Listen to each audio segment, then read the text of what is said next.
இதே சுகம் இதே சுகம் என்னாலுமே கண்டால் என்ன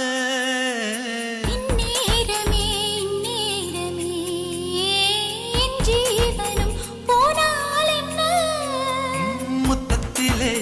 பல வகை உண்டு என்று சொல்லட்டுமா